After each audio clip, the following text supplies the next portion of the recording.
जय श्री राम मित्रों। श्रीमद् वाल्मीकि रामायण के शब्द सह पाठ की इस नई वीडियो में आपका स्वागत है। मैं हूं योगेश समदर्शी। कल की वीडियो में हमने बाल कांड के 28वें सर्ग का पाठ किया। आइए अब 29वें सर्ग का पाठ करते हैं।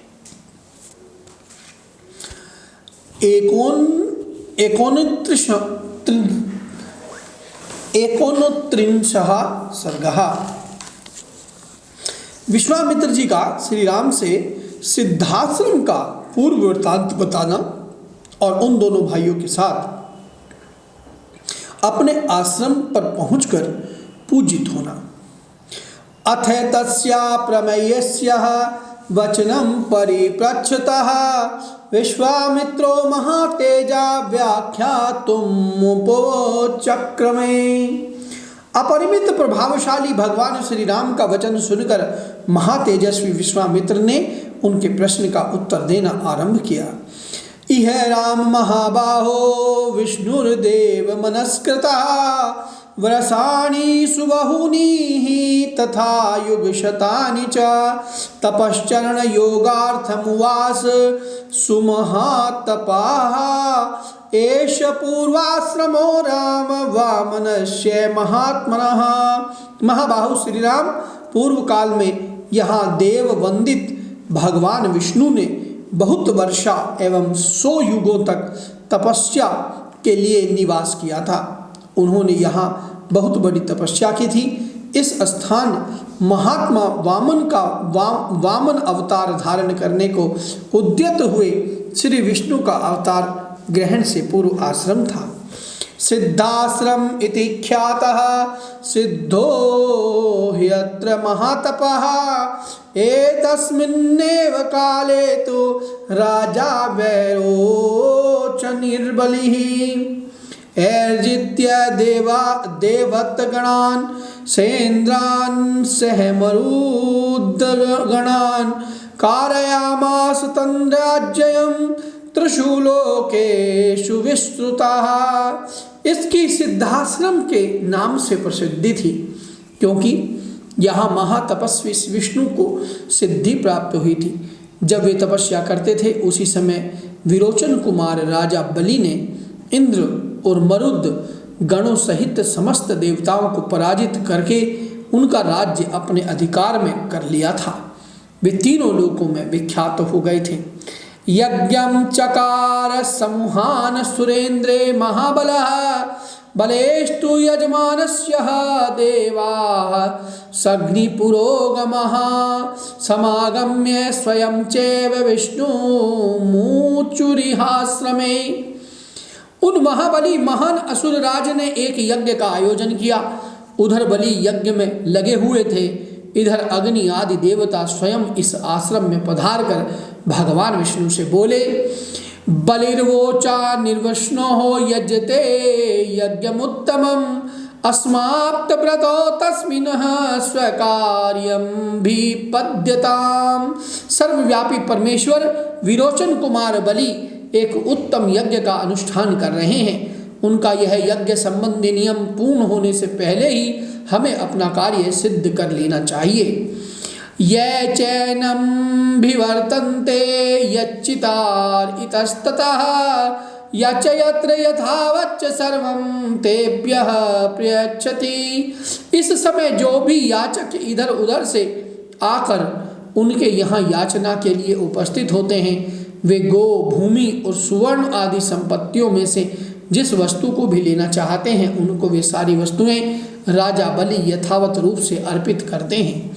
स त्वं सुरहितार्थाय माया योग मुपाश्रितः वामन त्वं गतो विष्णु कुरु कल्याणमुत्तमम्। अतः विष्णु आप देवताओं के हित के लिए अपनी योग माया का आश्रय ले वामन रूप धारण करके उस यज्ञ में जाइए और हमारा उत्तम कल्याण साधन कीजिए। ऐति संतरे राव कश्यपो अग्नि संप्रभा आदित्य सहितो राम दीप्यमान इवोजसा देवी सहायो भगवान दिव्यम वर्ष सहस्त्रकम व्रतम समाप्य व्रतम तृष्टा मधुसूदनम। श्री राम इसी समय अग्नि के समान तेजस्वी महर्षि कश्यप धर्मपत्नी अदिति के साथ अपने तेज से प्रकाशित होते हुए वहां आए। वे 1 सहस्त्र दिव्य वर्षों तक चालू रहने वाले महान व्रत को अदिति देवी के साथ ही समाप्त करके आए थे। उन्होंने वरदायक भगवान मधुसूदन की इस प्रकार स्तुति की। तपोमयम तपोराशिम तपोमूर्ति तपात्मकम तपसा त्वां सुतपतेन पश्यामि पुरुषोत्तमम। भगवान आप तपोमय हैं, तपस्या की राशि हैं, तप आपका स्वरूप है, आप ज्ञान स्वरूप हैं। मैं भली भांति तपस्या करके उसके प्रभाव से आप पुरुषोत्तम का दर्शन कर रहा हूँ। शरीरे तव पश्यामि जगतम सर्वमिदं प्रभो त्वमनादिर्निर्देश्यत्यमहं शरणं गतः। प्रभो, मैं इस सारे जगत को आपके शरीर में स्थित देखता हूँ। आप अनादि हैं, देश काल और वस्तु की सीमा से परे होने के कारण आपका अद्वितीय रूप से निर्देश नहीं किया जा सकता। मैं आपकी शरण में आया हूँ। तुमुवाच हरि प्रीति कश्यपम गतकल्पशम वरम वरय भद्रम ते वारोर्हो असीमतो मम। कश्यप जी के सारे पाप धुल गए थे। भगवान श्री हरि ने अत्यंत प्रसन्न होकर उनसे कहा, महर्षि, तुम्हारा कल्याण हो। तुम अपनी इच्छा के अनुसार कोई वर मांगो, क्योंकि तुम मेरे विचार से वर पाने के योग्य हो। तच्छ्रुत्वा वचनम तस्य मारीचः कश्यपो ब्रवीत आदित्या देवतानां च मम चैवानुयाचितं वरम वरद सुप्रीतो दातुं रहसि सुव्रत पुत्रत्वं गच्छ भगवन्नादित्यमुच्चानघ। भगवान का यह वचन सुनकर मरीचि नंदन कश्यप ने कहा, उत्तम व्रत का पालन करने वाले वरदायक परमेश्वर, संपूर्ण देवताओं की, अदिति की तथा मेरी भी आपसे एक ही बात के लिए बारंबार याचना है। आप अत्यंत प्रसन्न होकर मुझे वह एक ही वर प्रदान करें। भगवान निष्पाप नारायण देव, आप मेरे और अदिति के पुत्र हो जाएं। भ्राता भवयभियान्तस्त्वं शुक्रस्यासुरसूदन शोकार्तानां तु देवानां साहाय्यं कृतमहर्षि। असुरसूदन, आप इंद्र के छोटे भाई हो और शोक से पीड़ित हुए इन देवताओं की सहायता करें। अयम सिद्धाश्रमो नाम प्रसादात ते भविष्यति सिद्धे कर्मणि देवेशे उत्तिष्ठित भगवन्नितः। देवेश्वर भगवान, आपकी कृपा से यह स्थान सिद्धाश्रम के नाम से विख्यात होगा। अब आपका तपरूप कार्य सिद्ध हो गया है, अतः यहाँ से उठिए। अथ विष्णुर्महातेजा आदित्यां समजायत वामनं रूपमातस्तः वेरोचनीमुपागतम्।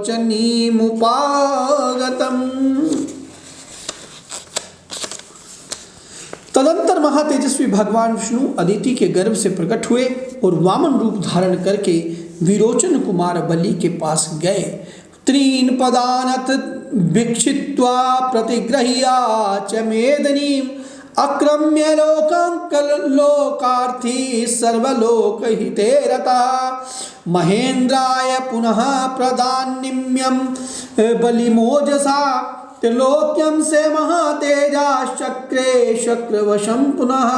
संपूर्ण लोकों के हित में तत्पर रहने वाले भगवान विष्णु बलि के अधिकार से त्रिलोकी का राज्य ले लेना चाहते थे।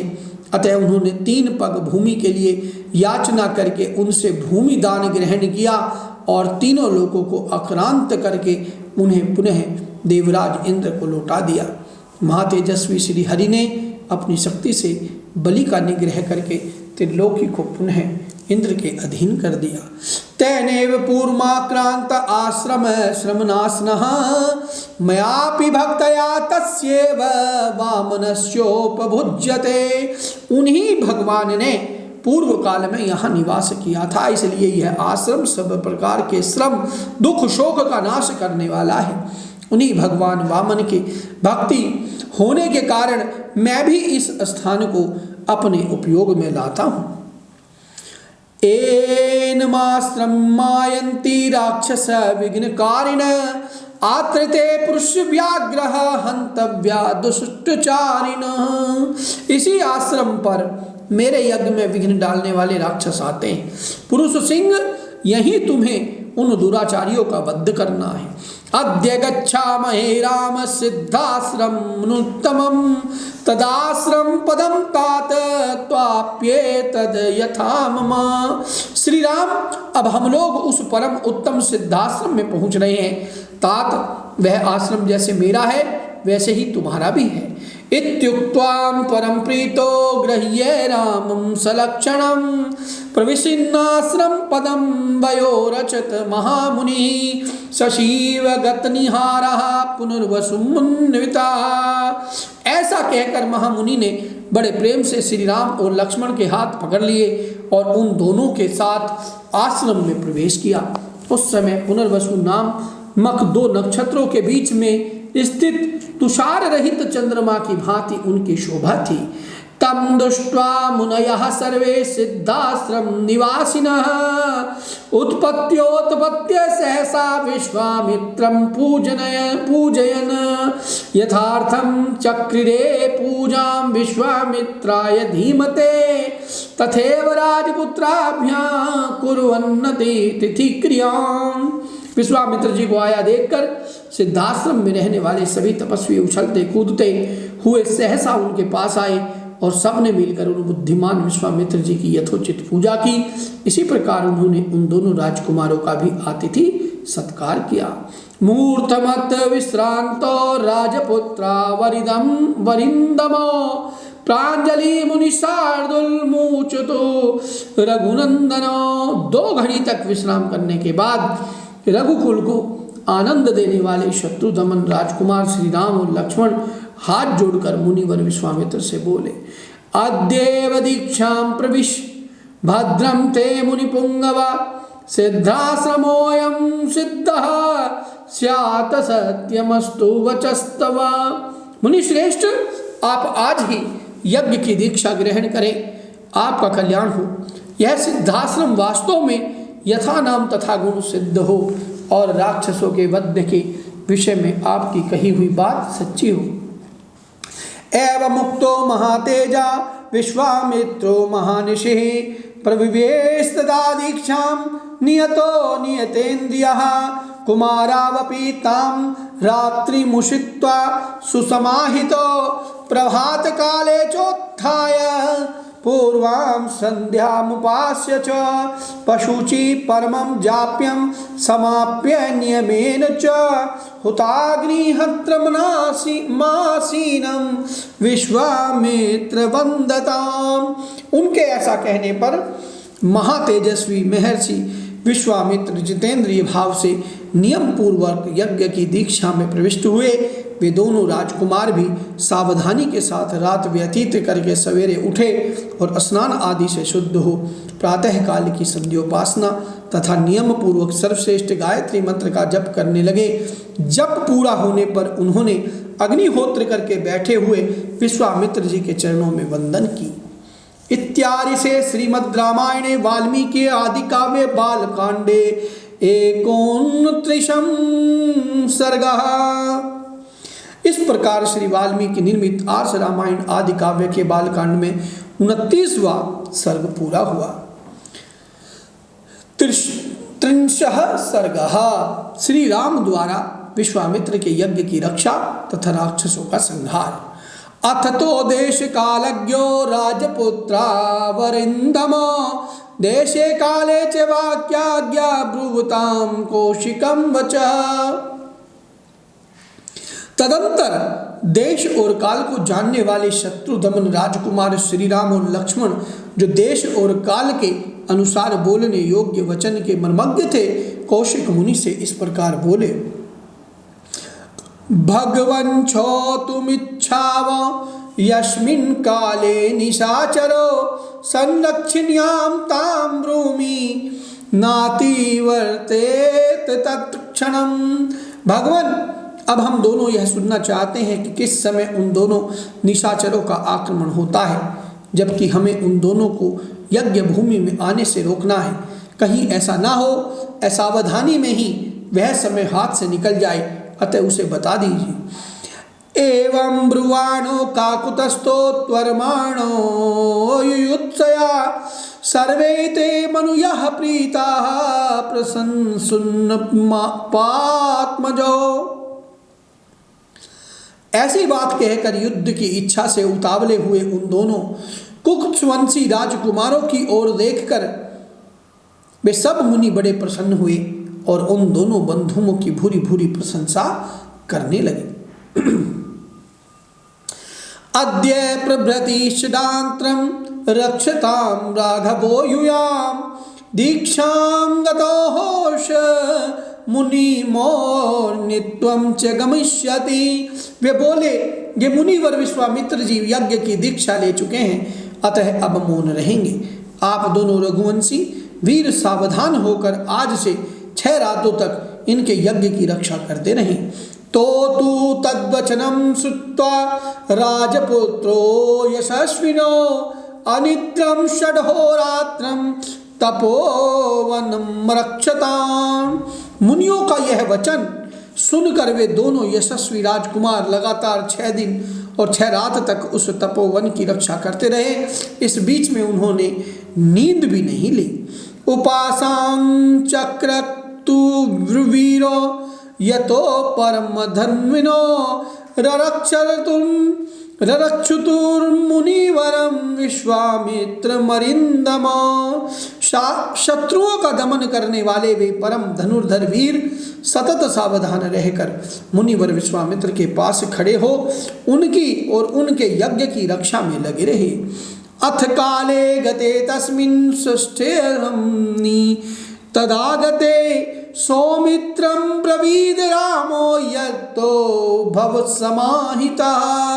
इस प्रकार कुछ काल बीत जाने पर जब 6ठा दिन आया तब श्री राम ने सुमित्रा कुमार लक्ष्मण से कहा, सुमित्रा नंदन, तुम अपने चित्त को एकाग्र करके सावधान हो जाओ। रामस्यैवं ब्रुवाणस्य तवरितस्य युयुत्सया प्रज्वाल ततो वेदिः सोपाध्याय पुरोहिता। युद्ध की इच्छा से शीघ्रता करते हुए श्री राम इस प्रकार कह ही रहे थे कि उपाध्याय ब्रह्म, पुरोहित, उपद्रष्टा तथा अन्यान्य ऋत्विजों से घिरी हुई यज्ञ की वेदी सहसा प्रज्वलित हो उठी। वेदी का यह जलना राक्षसों के आगमन का सूचक उत्पात था। सदर्भ चस्मस्त्रकः सहस्रमृत्युकुसुमच्या विश्वामित्रेण सहिता वेदिर्ज्वाल सर्त्विजा। इसके बाद कुश, चमस, शुक्र, समिधा और फूलों के ढेर से सुशोभित होने वाले विश्वामित्र तथा ऋत्विजों सहित जो यज्ञ की वेदी थी उस पर आह्वानीय अग्नि प्रज्वलित हुई। अग्नि का यह प्रज्वलन यज्ञ के उद्देश्य से हुआ था। मंत्रवच्च यथायान्यम यज्ञो यशो संप्रवर्तते आकाश च महान शब्द प्रादुरासीद भयानकः। फिर तो शास्त्रीय विधि के अनुसार वेद मंत्र के उच्चारण पूर्वक उस यज्ञ का कार्य आरंभ हुआ। इसी समय आकाश में बड़े जोर का शब्द हुआ जो बड़ा ही भयानक था। आवार्य गगनम मेघो यथा प्रवश्य दश्यते तथा मायां विकुर्वाणो राक्षसाभ्य धावतां मरीचश्च सुबाहुश्च तयोरनुचारस्तथा अगम्य भीम संकाशा रुधिरो घानवास्रजन। जैसे वर्षा काल में मेघों की घटा सारे आकाश को घेर कर छाई हुई दिखाई देती है, उसी प्रकार मारीच और सुबाहु नामक राक्षस थे। उन भयंकर राक्षसों ने वहां आकर रक्त की धाराएं बरसाना आरंभ कर दिया।